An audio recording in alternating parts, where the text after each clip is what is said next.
Hello again, comrades. It is me, Maximus, your one and only. Thank you again for joining me on this video today. We are discussing naval firepower, and this ship really is bristling with that firepower.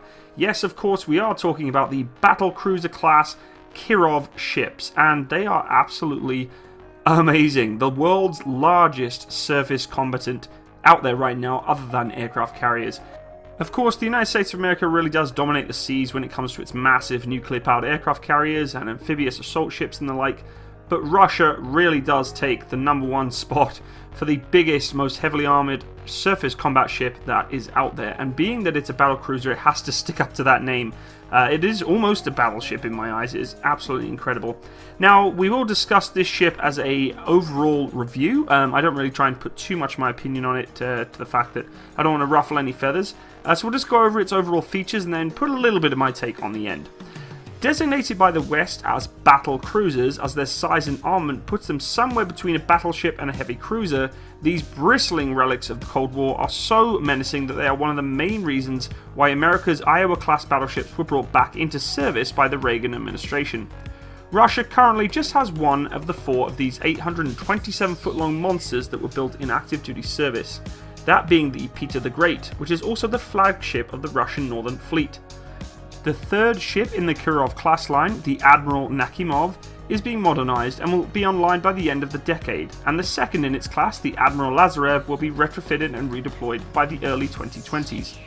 Admiral Ushkov, formerly the Kirov, may also be modernized and put back on patrol, although no real hard timeline has been put in doing so, and it could be quite restrictive due to the fact that Russia is trying to work heavily on its financial difficulties it is having with the armed forces all round. The Kirov originally became operational in 1980, with her sister ships following about every 4 years aside from the last in her lineage, Peter the Great, which was commissioned in 1998 due to her financial turmoil following the fall of the Soviet Union. These ships are really true leviathans of the sea and displace 28,000 tons when loaded, which is 3 times that of America's Ticonderoga class of cruisers, but less than half of the retired Iowa class. The Kirovs rely on a pair of nuclear reactors. Yes, it is a nuclear-powered ship, very similar to that of the aircraft carrier classes of the United States. However, this is pretty much just a cruiser. The Kirov has to use its pair of oil-fired steam turbines that put out a combined 140,000 shaft horsepower. This combo allows these ships to sprint at over 30 knots for about 1,100 miles straight. When running on nuclear power alone, without the turbine boost, she can sustain around 20 knots continuously. Over 700 sailors operate these massive ships, which is about double that of the America's Ticonderoga class. This large complement makes a good sense when you examine just how much firepower this thing can actually project. They are bristling with guns, missiles, rockets, expansive vertical launch systems, and with hundreds of missiles at its disposal. The Kirovs were built to counter the large American carrier groups while also defending their own flotillas. The ship's primary offensive punch comes from the 20 SSN-19 Shipwreck long-range anti-ship missiles. These 7.5-ton robotic missiles are launched at angles in salvos of at least 4 missiles and work as a team to autonomously attack their target from hundreds of miles away at a high supersonic speed. After launch, the lead missile ascends to high altitude and works as the command and control platform for the others that skim along at low altitude. Basically, the little brothers of the big guy flying above is Big Brother, launching them into other ships, which I was fascinated by and which I will be doing a video on in the future because I've never heard of that kind of weapon system before. If the lead missile though is destroyed, another climbs up and takes its place as the Big Brother, almost like a chain of command of death. The SSN-19 uses active radar homing or home on jam for terminal guidance and can use third-party or maritime patrol aircraft, ships, helicopters or satellites, etc. Having dozens of these missiles flying out from the Kirov's class of ships was one of the biggest fears of any admiral from the western side, especially, obviously, during the Cold War.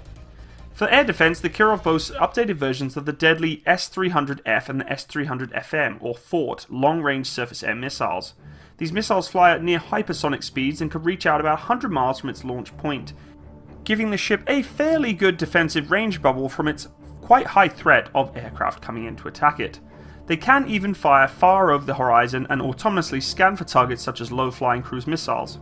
Peter the Great packs 96 of these deadly telephone pole-sized SAMs, usually about 48 S-300Fs and 48 S-300FMs. For close-in aerial threats, Peter the Great packs a pair of OSA-MA point defense missile turrets, each holding 20 rounds. The radar-guided missiles can be rapidly fired and hit multiple targets at about 8 miles away, even if they are moving at high speed. In addition to these turrets, the most up-to-date configuration of the Kirov-class also has a bow-mounted vertical launch system containing no less than 128 rounds of SA-N9 Gauntlet short-ranged missile SAMs. This system is a maritime version of the Tor mobile SAM system that has really gone throughout the world. These missiles can be fired very rapidly and engage targets up to half a dozen miles away. Her final layer of aerial defense is made up of 6 Kashtan Chestnut close-in weapon systems, which are tied into 2 control interfaces. These suckers pack a pair of radar and electro-optically guided high-rate fire 30mm cannons and 8 short-range 9M311 guided missiles. Additionally, there are 24 more of these ultra-maneuverable point defense missiles stored in rapid reloading rotatory magazines for the Kashtan's deck mount. This configuration equates to 192 9M311 missiles available for close-in defense at any given time, along with thousands of rounds for the 30mm. This ship is almost, in some regard, impenetrable from most aerial attack. The Kirovs also pack the mighty AK-130 dual guns just forward of the helicopter pad. This dual-barrel beast is a 130mm cannon. It's liquid-cooled and can sling shells at over 10 miles with very good accuracy.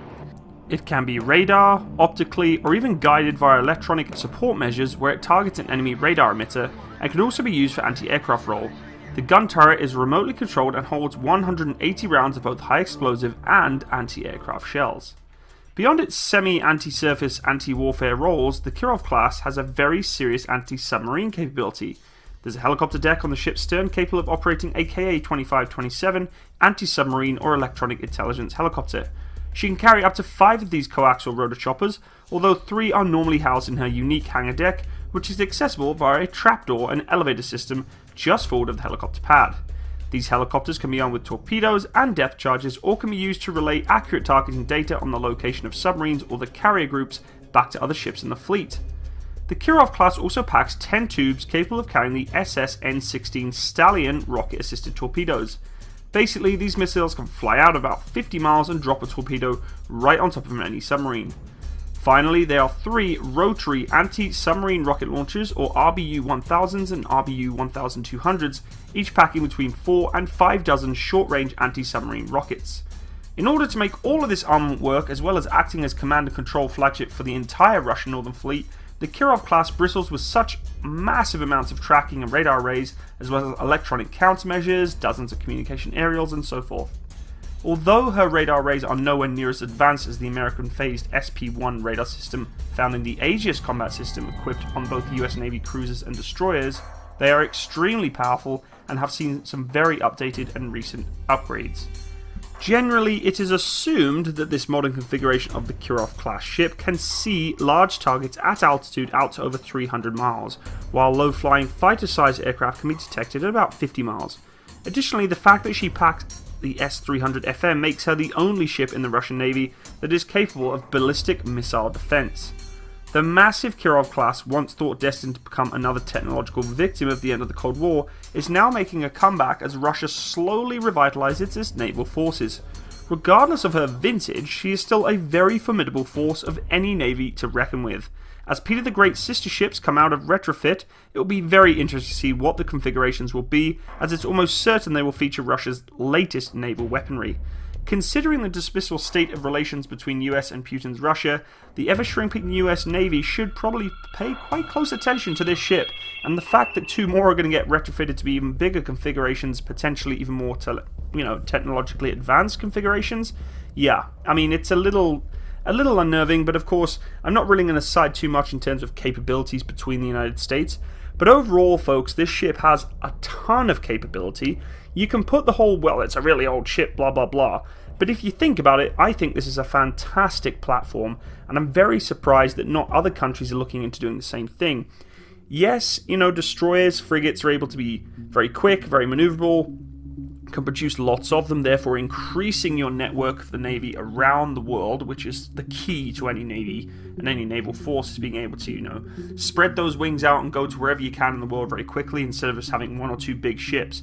But if the finances are there, build these things. I mean, this thing has so much firepower.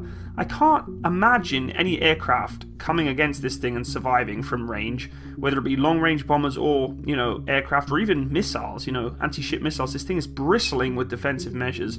I think its biggest threat, honestly, is going to be submarines. You know, submarines for sure is going to be this thing's killer if it came down to it. It does have, obviously, some basic defenses to protect itself from submarines, but when it comes to overall submarine defense, that helicopter is going to be a huge asset to it. 3 of them fit on this thing. That just shows you how, you know, how capable it is, considering it's holding all that other firepower and still has the ability to put bloody helicopters on it too. Very impressive. I would like to see what's going to come out of the new ships that are coming out in the future. That's really, really interesting to see. I'm sure they're going to be bristling with a ton of new technology that maybe we're not even going to hear about or be told about. But I'm really curious to see what will happen. Anyway, everyone, I hope you learned a little bit about this beautiful ship. I would love to be able to take a walk on board of this thing, but probably never going to happen. If any of you, you know, from Russia or wherever else have been around this ship or experienced, you know, things with it, please let me know. I'd love to hear your opinions in the comment section below. If you enjoyed today's video, please feel free to leave a like, leave me a comment, and if you want to support my channel, I would really appreciate you check out my Patreon page. The link is in the description box below, and for those of you who have been donating towards my channel, I cannot thank you enough. Thank you very much, everyone. Your support is very much appreciated to support me and my future endeavors on the channel. If you enjoyed today's content and want to see more of me and my channel, the best thing to do is just hit that tiny little bell button by the subscribe button so you can actually get notifications of what's coming up. And I will see you again next time. All the best. Have a great day.